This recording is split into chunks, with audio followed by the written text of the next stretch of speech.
There are some markets I found through research and surprisingly so, that don't really like high design, that feel ostracized by things that look good. I always feel like no one makes a decision to purchase something or to invest in something until they've read the words that have convinced them to do that or seen the thing that inspired them to do that. I think most people don't do it because they're scared. And I'm not calling you out here, Mark. Yeah. I've been in the same situation, but I think a lot of us are just scared of the truth. Welcome to the Friday Habit with Mark Labriola and Benjamin Manley. The Friday Habit is for small business owners, freelancers, and creatives who are ready to take their business to the next level. Join us as we discover how to apply the strategies we learn to grow our businesses, make more money, and live every day like it's Friday.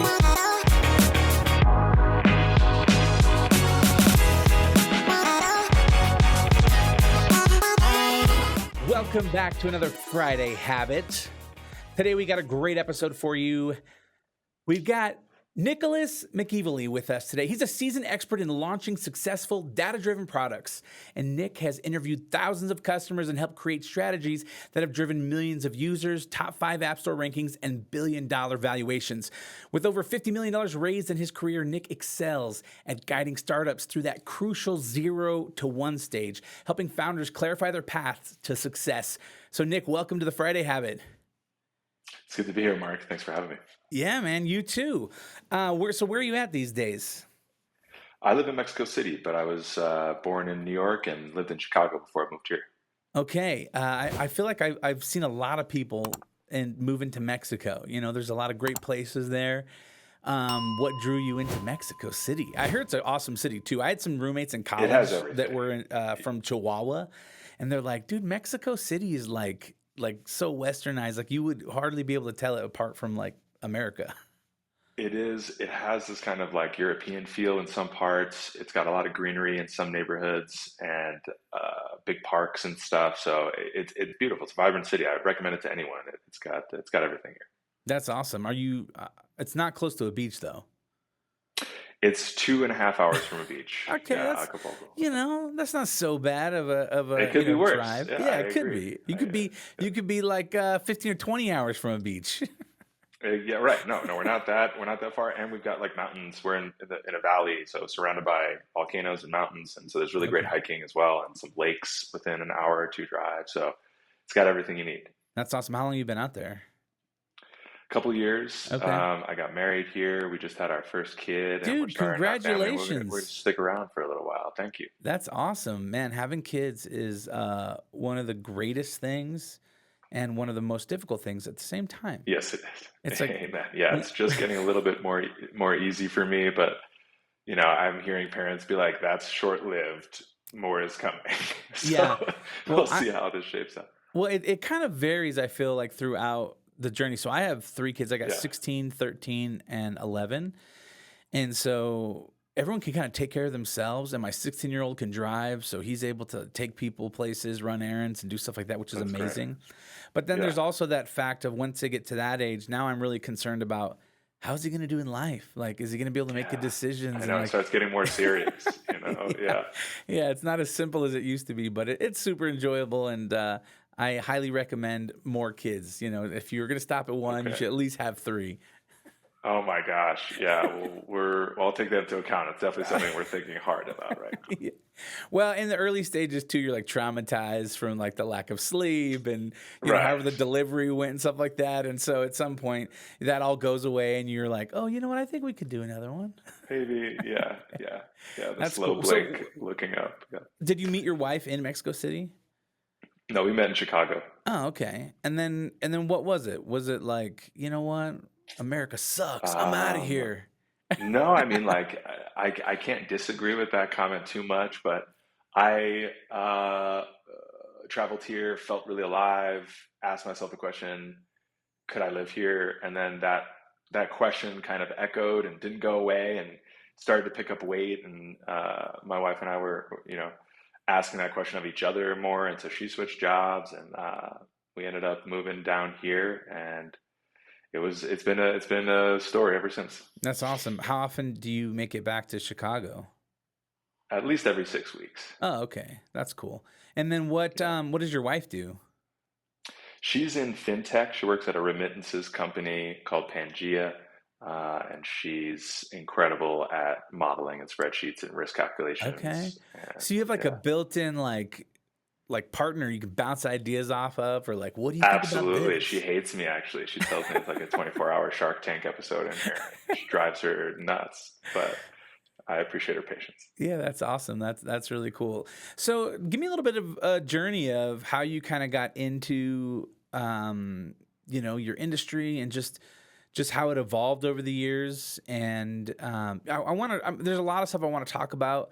As far as interviewing customers and evaluating businesses and all this kind of stuff. But I'd love to hear a little bit more Yes. of your journey. Yeah, I'm excited for all that stuff. The boring stuff is the journey. My journey really starts in design. You're like, I had a dad who was a billionaire. He just gave me a bunch of money. I made an app, and then, here I That'd be am. great. That'd be great. No, I got someone else's dad to give me money Nice. Okay. for some projects, and I've been really fortunate to raise tens of millions of dollars in equity capital. And the reason why I was able to do that was because of design. And so I was able to like design prototypes of companies or projects before we were able to get them live or fully Hmm. developed. I was able to run human-centered design research programs, so I could surface the most pressing needs and most frequent needs for customer groups. And I realized that even in fundraising, like I was using my design skills to build convincing decks and narratives and Hmm. things. So Yeah. um, it was a crucial component of a company that I helped start called Mode Mobile. Um, and after that company started to scale, I realized that I liked that 0 to 1 moment. So I focused more there, studied it for another, 3, 4 years, and helped a lot of venture studios now to kind of implement those processes, and startups implement those processes. And still to this day, I think it's the most valuable skill set that an entrepreneur can have, is to decide to go or not to go, Hmm. to invest or not to invest, to risk their reputational capital or real capital, or not. And it's proven to be really valuable to me as I diligence companies for investment, or if I look for new companies to partner with or advise. It's served me well. So I look forward to sharing some of the things that I've learned with the Yeah. audience. Yeah. I think that's really interesting, that you started off in the design world. I always feel like no one makes a decision to purchase something or to invest in something until they've read the words that have convinced them to do that, or seen the thing that has inspired them to do that. A lot of times great design can just build trust out of the gate, right? I mean, it's like, how many times have you gone to a website and it's kind of crappy and you kind of feel maybe this is not a legit company, but when you go to that website that's just real polished and they have clear messaging, you're just drawn in like, well, you know what? If they could afford to put this together, like, I think I could trust them a little bit. I agree. I agree. And this is a new paradigm. I want to comment on two things. Design standards have gotten so high in the last decade, Hmm. driven by automotive design, electronic design, Apple, like everybody's expecting the best now. And so that has changed the stakes and standards in pretty much every market. But there are some markets I found through research and surprisingly so, that don't really like high design, Hmm. that feel ostracized by things that look good, that feel that things that look really nice are inaccessible to them. And I think that was a really interesting discovery for me as a designer, is that designing something that might look a little bit more polished or a little bit more high end isn't always welcoming to every audience. You have to be mindful of what that audience is accustomed to and interested in. Yeah. Yeah, that's so true. Well, what are some of those industries, like what, farming or something? Like if you're selling a tractor, it's Yeah, like more these industrial guys, stuff. yeah, they don't care. Give us the numbers. And it's not just that they don't care; they don't like change. They don't like things Mm. that don't look like they have. And Mm. so, um, designs sometimes don't age, and what looked good 10 years ago doesn't look good to us now. And then there's also like certain, like, I like this analogy, is like, imagine the bodega on your corner, which you love, you can buy anything at. it's got some cracked tiles. There's a cat in the corner. Things are misaligned on the shelves. What would the experience be like, and how would it change if it was bright white, fluorescent lighting, really clean? It would lose its character and it would lose its place in your neighborhood. Hmm. And so, you know, new convenience stores, new designs have come about, and some of them have done well, like Foxtrot, but also maybe failed. Um, and and it seems like design is a language really that we need to be aware of and make sure we're Mm. using the right language for the people that we're communicating with. Right. Yeah, that's so true. I mean, it is that whole idea that it communicates something. And so make sure you're doing the right research on the person that you're talking to so that when you Yeah, communicate to them, you're speaking their language. So exactly. So sometimes not good design is the best type of design. that kills me to hear that. But I totally understand what you're saying and I know where you're Yeah, coming from. yeah. Well, so what over the years, I mean, you mentioned like the 0 to 1 stage company, that's where you really feel like the sweet spot. Like, how did you first kind of dive into that world? And, how has that been being involved in that stage? Because it seems like it can be really stressful in the 0 to 1 stage, right? There's a lot going on. Maybe you're working with a CEO who kind of is eccentric and all over the place, and every Monday he's coming up with a new Very idea, and common. you're Very having to common. Yeah, pivot constantly. So yeah. what draws you to that stage? I've had experience with that KX CEO a couple of times now, and I've come to love it, actually. Hmm. I think a dose of chaos is really great. I lean more to in the other direction of like process and order and rigor, because I think when you skip certain details, especially, um, you lose a lot Hmm. more than you realize. Well, And I I've mean, done that and lost even things. I would even say like, right, when it comes to digital advertising is one of those things where sometimes you need to tease it out a little bit longer than the CEO is willing to go. And it's like, hey, like Right. I need more than just 2 weeks of data. Like I A need, week or two. Yeah, yeah, it's like absolutely. I need more information. But again, it's just that's part of that that that space. Absolutely. It sounds like you've been put under the thumb more than once for a bunch of reasons, I'm sure. And it can be stressful once I think like you, I'm sure, Mark, you just develop a little bit of a tolerance for it. And it's like, okay, this is a personality type. This is a way of seeing the world, and it's super necessary and really common amongst CEOs and founders. How can I channel that energy? And how can I actually help that CEO make what seems chaotic to most data backed and Mm. convincing? Because what I found that I do a lot is take the ego of a CEO and add some data to it.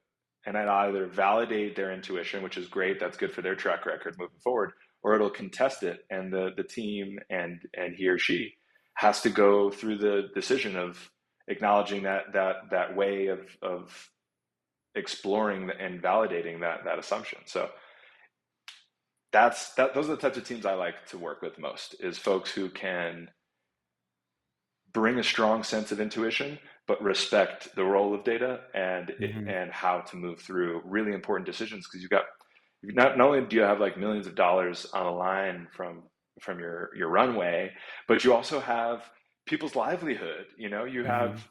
if you fuck up, excuse my language, Yeah. you have people's jobs that are on the line if you've Hmm. got a team of a few people, and I really take that seriously, and I think every leader should. And so when those people and those teammates and those employees ask you a question, why are we doing this, especially the good ones, right? Like if you're worth your weight, you're asking, why are we doing this? Because this doesn't really align with what I'm seeing here. So Hmm. boss, can you give me a little rationale? And you're just like, just do it, or because it feels right, you just lose a ton of believability and Mm. credibility with your team. But if you can give them a report that says, hey, we interviewed 6 people, we showed them this prototype, here are the recordings, take a look if you're interested, but the synthesis was basically that this is the right decision. Everybody's like, oh, great, like, thank you for doing all of that work and for Mm. giving us reliable results. And even if the customers don't like this, at least I know you went through the right processes and credible Right. processes to raise that decision. Yeah. What do you think is the most common? Like, 'cause I'm assuming, especially when you first connect with a company, right? There's this idea of product market fit. And what do you see as like the most common mistakes or misconception that founders have? Or are you sometimes having to talk people off a ledge that they just get that starry eyed? They maybe have that personality where it's like, no, what I say goes, and they think that they have the best idea in the world, but you kind of come in here and look around and say, Yeah. hey, you know, I don't, Yeah. I don't think the Well, market wants this. yeah, I think Like, what are the big even the pitfalls that you most, see? yeah. Man, delusion is necessary. Um, it's really important for founders to be deluded and to believe that they're right, and to convince others of the same delusion, right? We Yeah. just like wrap each other into this, you know, community dream, and that is intoxicating in the best ways and poisoning in the worst. So what I think happens is socialization within a team comes like kind of in the hallways, outside of Zoom, in Slack and stuff, or in Teams, where the CEO or the founder, or some product leader who has this vision is socializing that stuff to each department, kind of selling them this thing in order to make it move through a little bit smoother. And I think that type of campaigning can be really good if you have data to back it, or if you Mhm. know that it's going to get undue headwinds. But a lot of times it's just ego. People just want to be right. And Yeah. that can be a really corrosive attitude in startups when you've got so much on the line. Yeah, that totally makes sense. So then what do you think, like for someone to decide, say to pivot, right, based off of data, whether it's their product or their business model, what kind of mistakes do you see? Is it someone's not spending enough time testing out a particular thing, or Yeah. is it that they're spending too much That's time? exactly right, Mark. Yeah, no, it's much, 95% people are not spending enough time, right? Like it's a small majority that I can uncover that actually spend too much time, and they usually come from academia and they're just a bit gun shy. But most of the folks out there are not spending enough time talking to their customers, Hmm. or they're doing it in the wrong way. And that's what I want to talk about today. Is like, how do you talk to your customers in the right way? How do you not sell them something? How do you listen? Yeah. A lot of what I do is kind of therapy. Like, I'm listening to a big problem you have in your life, and hopefully you're unfolding and unfurling with complaints and pains, and those things are happening frequently, and they're severe, and they're affecting other people around you. Um, that's what potential product market fit feels like. Hmm. Existing product market fit feels like user growth, user retention, and revenue. Like, when you see it. Yeah. But I think too many folks will convince themselves that because they got some positive feedback from a friend, or one client signed an LOI, that they've got product market fit, and that is tragically incorrect. Yeah. So when you're interviewing people, what's the most surprising or like transformative insight that you gain from conversations? Folks will have a problem, know they want it solved, and when I present a solution to them, they don't want it anymore. And I've basically learned to mistrust customers, and I think this is Mm, where the art of product market fit and pivoting comes from. If you ask hypotheticals like, "Would you use this?" You're more at the whim of social pressures and bias on that call or in that interview. But if you ask them about a previous behavior that's similar, like, when was the last time you bought this type of software to optimize conversions on your website? Or when was the last time you used a communication tool or purchased a communication tool? And then go back and examine that journey in detail, mm, from the decision point to the onboarding to the retention, or to the cancellation. You get to understand the journey map that you're going to kind of replicate, right? Because you have this parallel product or service, and you have a much more realistic and convincing perspective from that customer instead of a hypothetical. So that's number one, I would say, when trying to approach customer interviews. What So, I mean, what it sounds like to me too is that it's important that you're constantly interviewing. Yeah. I think it's hard. I mean, because one of the things, for me, we're a service-based business, and I don't think I've ever taken a survey, over the past decade of just sent out an email to a client and said, "Hey, what did you think of our service?" Like, part of me Yeah. feels a little bit like, I Yeah, mean, why not, Mark? Like, honestly answer. Like, why do I you think that is? I think it is because in my mind, I think, okay, I know how this relationship's going, or I know Do why it's you? failing, but I guess that's Do what you? but Nick, that's what I'm gathering here in this conversation of like, oh, you know what? Maybe I need to do more surveys. And surveys are just one tool that we have in our toolkit, right? Like, you can also have customer reviews that are kind of automatically sent out at the end of, this is very common in e-commerce, but is less adopted in service businesses like ours. Or you could do interviews, which is really my favorite because even on surveys, the information is dubious, right? But on an interview, you've got like 6 different vectors. You have tone of voice, eye contact, Hmm. body language, like everything, things that they're not saying, pauses, like, right? And if you're a good listener, um, you know, and have developed a skill usually naturally, then you're able to decipher and kind of read between the lines and kind of understand what they really mean. And Yeah. sometimes surveys don't do that. So I think most people don't do it because they're scared. And I'm not calling you out here, Mark. Yeah. I've been in the same situation, but I think a lot of us are just scared of the truth. Yeah. And what I've found in kind of weathering that storm with founders over and over and over again is that there's always a sense of relief afterwards. Because Hmm. if you're right, then you have evidence that you are right, and like you are stronger in confidence moving forward, and that feels great. And if you're wrong, you're humbled and you're a little bit more sober and you're considering, maybe I should do this type of thing more because, like, how many times have I been wrong in the past, Hmm. Yeah. And it is the most important compliment to an entrepreneur's natural disposition, which is, I'm right, or I know the answer. And in reality, most of the time I find that we don't. Yeah. So what are some of the questions that in these interviews that I should be asking? What am I going to be like, "Hey, let me schedule a Zoom call. I'd love to hear how our service is making a positive impact in your business." Yeah, first step is to write a script. Think about what you want to change about your business. Are you concerned about the retention? Do you think you could maybe charge a little bit higher dollar rate? Um, so on and so forth. Think about the outcomes and reverse engineer questions from the Mm. outcomes.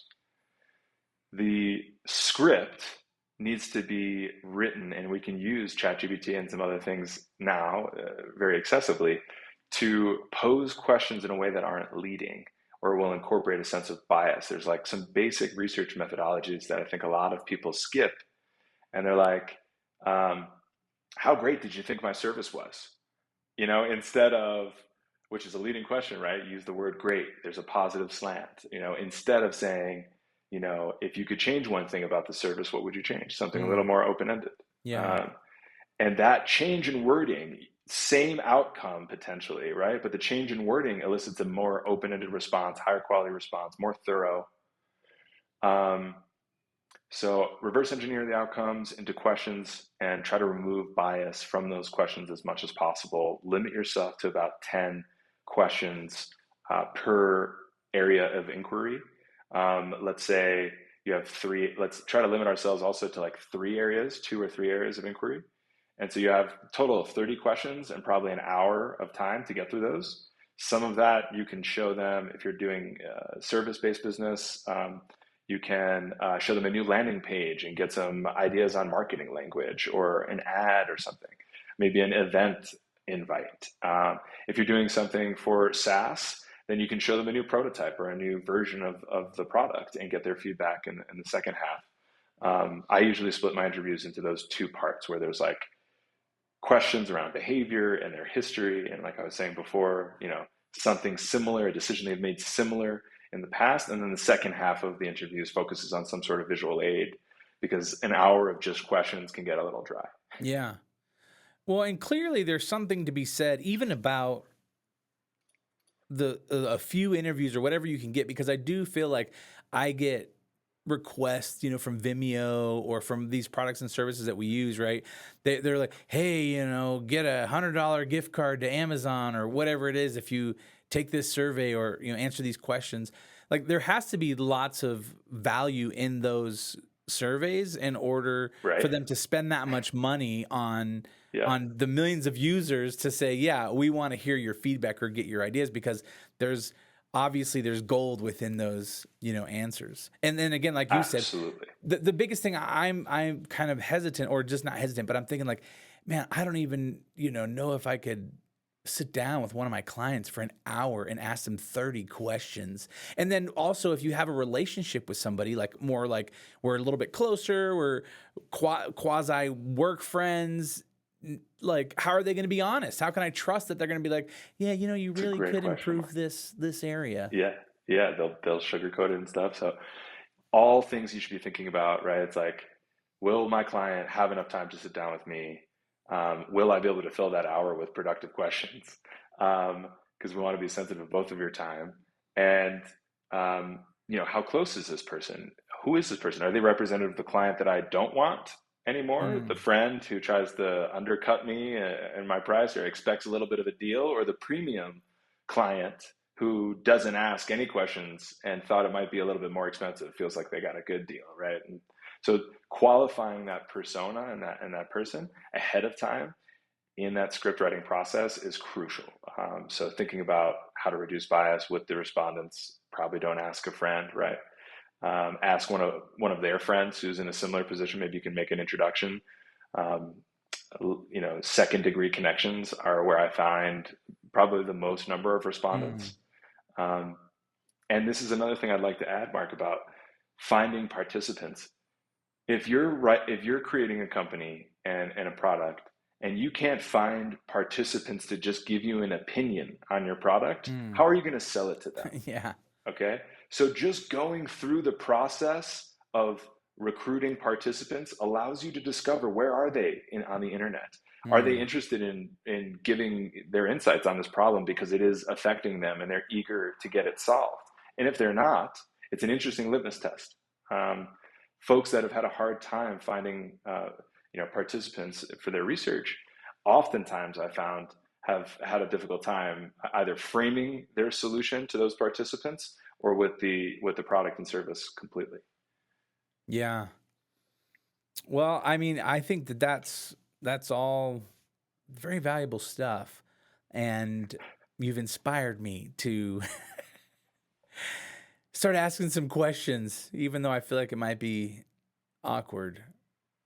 Yeah, Because it I'm could be, assuming but too, obviously you deal in SaaS and large scale things, where it's like, okay, you want lots of numbers of people giving their feedback, because then you can kind of look at the data spread mm-hmm, out and make mm-hmm, decisions based off of like, okay, we surveyed 1,000 people and 800 said this, so that probably means this is true. Opposed to, it's like, oh, we interviewed 5 people and one person said this. It's like, well, I don't know if that's enough data set to make good decisions off of. absolutely, I agree. And the stuff that only one participant in a small sample set says often isn't the thing that drives strategy. It's the thing that 4 out of the 6 said, or even Right. 3 or 2 out of so. That's why I always Completely read those agree. Amazon Statistical reviews, significance. I read those Amazon reviews because sometimes I'm like, you know what? I think that these bitter people are bitter about the shipping and not necessarily the product. So I'm The still going to buy product. the Yeah, you got to product. read it. Yeah, exactly. Yeah, but not expected to come anytime soon. Yeah. And which is super valuable. So yeah, I think asking good questions is just a irreplaceable part of the discovery process and the improvement process, of Hmm. Kaizen and all of these attitudes in business that have existed for a really long time, and have all these manuals and how-to books, right? And you have coaches, and all these things to constantly remind us that we need to keep our ego in check, and Yeah. we just don't. Yeah. No, that's so true. But it's so hard. I mean, like and like I was saying earlier, like I have interacted with several CEOs that that's what's like their strength and their weakness, right? It's like the thing that allowed them to charge forward and blaze a new trail, but then also their Achilles heels of like they're blinded by them thinking that they're the person that makes, the best decisions Yes. and only Amen. listen to me. Amen. That's right. That's exactly right. It's the Achilles heel. And so that's why I have a good business, is because it's a thing that's just feels like a human nature. And I can be the guard on the Achilles heel, hopefully. Yeah. Do you, it sounds like you love what you do. I do. And do you imagine that you would ever do this? Like when you were younger, you were all about design. You were like, oh, I love design. Like, and now you're like interviewing people and trying to get Yeah. data for companies. That just seems like No. way different. Right? I know it sounds so banal. I definitely wasn't like a little kid. I was like, I can't wait to grow up and do customer interviews, you know? Someday. Um, yeah, I, but I do think it is 1 degree removed from the thing that I did dream of when I was a kid, which is to help people and to solve problems. And so, Yeah. like, I've become a really, really, really good problem solver within a very efficient system, which is American capitalism.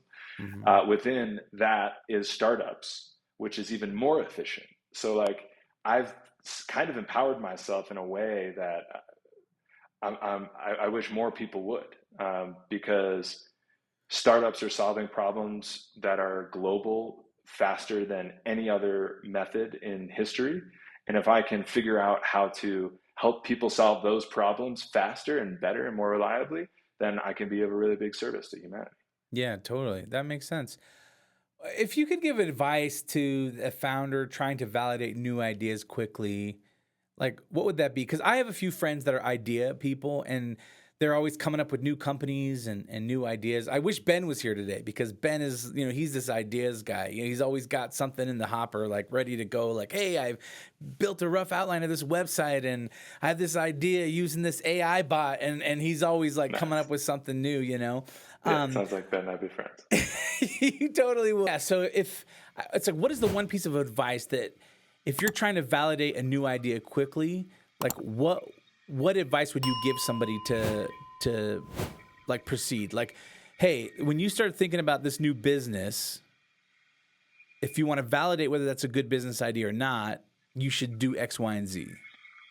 I'll tell you what not to do. How about this? Yeah. Don't build it in a room by yourself or with some other experts. Hmm. Every solution needs to be put in front of someone. And I think the biggest error people make is they wait too long before they put that thing in front of people. Hmm.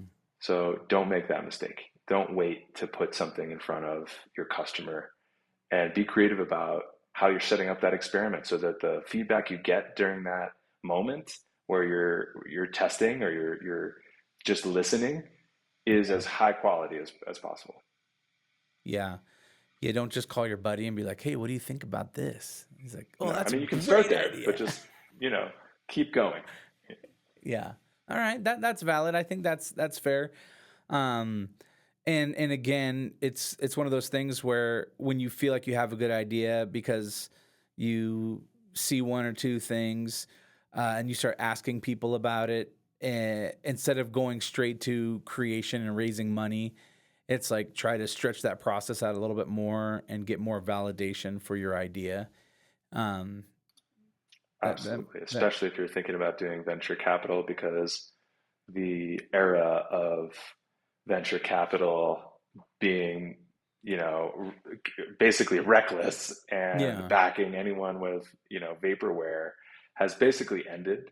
And VCs and anyone allocating capital these days wants to see more and expects Mm. more. And the reason why that is not only just because they've gotten burned in the past and they're getting a little bit more attuned to this process, but also because it's easier now to validate a concept than it ever has been Mm. before in history. Yeah. You can launch an ad to a fake landing page using Meta and Wix, Mm-hmm. gather some emails, talk to those people, interview those people, build a back end with Bubble, find a specialist in AI on Fiverr, create ad assets with AI. So there's so much that you can Right. do today, and I think rightly so. People expect more. So get off your ass and test the idea first. Yeah. So what do you think for yourself? Um, I guess how do you market yourself, or like how is your business going, and what skills are you currently working on to improve kind of your own career? I'm taking currently what I've learned in SaaS and software and applying it to CPG, to consumer packaged goods. Mm. Um, I'm just about to launch a canned water company here in Mexico City called Pinche Agua. Um, that is a liquid death similar kind of Okay. Yeah. concept that uses 30% of its profits to go back into water security projects. So it's kind of a conscious capitalism model. And the way I'm going about doing that is by testing the idea, right? So first, I showed a mock-up to a couple of people in my social circle and 1 degree away, Mm. got interest, decided to invest enough money that I could get the money back, and got 5,000 cans made. They were just delivered last week. Oh, nice. And this week, I'm manually filling, actually, tonight, I'm going to be manually filling these cans by hand and sealing them with this can sealer. And next week, going out to parks and showing these products to people side by side with other water bottles and cans that are on the market here in Mexico to get feedback from the consumer market. That's exciting. It is. Yeah, that's really awesome. And so is this your own thing? Is like you have this idea and now you're following your own advice. You're following the process here. You're doing these Yeah, I always have. prototypes, interviewing people. So how could it fail? It might fail, but in every time I find like the end of an idea, I find two or three more. So that's the beauty of exploration and curiosity is, it's harder to fail. I won't say you won't fail, Yeah, but it's harder to fail because you're constantly finding new threads to pull on. right. And is learning something new and gaining new skills really failure? Amen. Amen, Mark. I love that attitude. That's awesome. What do you do to stay inspired? Are you listening to any books or podcasts, or what kind of resources like just get you, Yeah. that you want to share? Oh man. I'm a new parent, so I'm reading a lot of parenting books. Okay. But for work, I'm really kind of tired of the venture capital space. I don't know if you could tell earlier, but I think there's other ways that you can use capital to get returns that are not like 100x returns, Mm, smaller returns. So like I'm exploring small market PE these days, and kind of interested in the boomer transition that's going mm, on with small businesses and hmm. how I can use my skills in testing and improving services to take one over from a boomer, someone who's retiring, and trying to improve those things either through operational efficiencies or marketing slants and hacks and things, or just technology overall. Yeah, that definitely seems like something that's going to be the next thing, right? Is all these It boomers? already is, I feel Yeah, that. yeah, exactly. Because they're in their 70s, in their mid 60s, maybe. I don't know what the youngest boomer is, but in my mind, I'm thinking we're the largest generation besides us millennials. I don't know if you're like a Gen Z or something, but uh, but yeah. So it seems like there's a lot of opportunity there. That's interesting to me too. That you're saying that with venture capital. One is it's changing because you can validate something. Like before, if you just had a pretty deck and a proof of concept, here's $100 million. Let's hope that you can make something happen and we get a return on it. But nowadays it seems like, okay, show me the data that this is gonna work, and show me the pretty deck and the proof of concept. So people are being more cautious with their money. But then I love that idea of what else can people be spending their money on to do good for humanity and make a little bit of coin at the same time. I think that VC's method for allocating capital and expecting such high returns in such a fast period is inherently a unhealthy Yeah, it seems capital. toxic for sure. Yeah, yeah. So, and I think that that's just become accepted, and now the industry is changing a little bit. And I think the innovators who used to go and try to seek that capital are thinking differently as well. So I'm excited to see how things are going to change in the next, probably year or two. Yeah, it's definitely feels pretty exciting. I think the end of the world, I think, is supposed to happen in 2030. I heard somewhere that 2030 is Oh when boy. AI is going to take over, and then the end of the world's happening. So we'll have to wait, put a pin in that. We got 5 more years before Let's revisit it. That sounds yeah, great, Mark. yeah, That sounds we'll like a good talk, episode. in 2030 and we'll see what happens. If we're still But here. if we're still here, exactly. But man, thanks so much for coming and just sharing. I mean, there's a lot of little nuggets here that you've shared with us. And Yeah, I think a lot of people can take this. I know for me, I'm going to go back and really evaluate how I gather information about our product and services from our current customers, and even absolutely. potentially reaching out to people that I don't know to give me some feedback on, hey, if you were going to start a podcast, would you do it this way? Or how Yeah. much are you willing to Maybe, spend on your podcast? yeah, have you used another marketing service in the past before is a better way, right? Because it's not hypothetical. Um, but we can go through the script together, Mark. Don't worry. Well, if someone wanted to connect with you or kind of get more information about you, hire you, what's the best route to go with that? That boring blue social media network, LinkedIn, All right. Nick McEvily, and you can find me on my website, nickmcevily.com. Great. Awesome. And I always like to leave people with one action item, for the beginning of the week. Like, hey, Yeah, this is the one thing you should do starting next week. You should do X, Y, and Z to improve yourself or your business. What do you think that piece of advice should be? I would write that script for the interviews you're going to hold with your customers. Write down those first 10 questions. Okay. See how it feels. I love it. That's write down the questions. And now you have no excuses. You got AI to help you bounce off ideas and Yeah, get these scripts rolling. And then we're going to call exactly. my buddy Nick and he's going to just refine it for you and show you where all the errors are and get you on a good Yeah, path. yeah, yeah. Well, cool. Hey, thanks so much for listening to The Friday Habit. If you go to thefridayhabit.com, you can find show notes for this episode. You can also get links to our websites and find ways to get in touch. And at the bottom of the page, you can download our guide to the Friday Habit system that'll show you how to set aside one full day each week dedicated to working on your business instead of always in your business. You can shoot us an email at hello@thefridayhabit.com with any questions. And remember, live every day like it's Friday.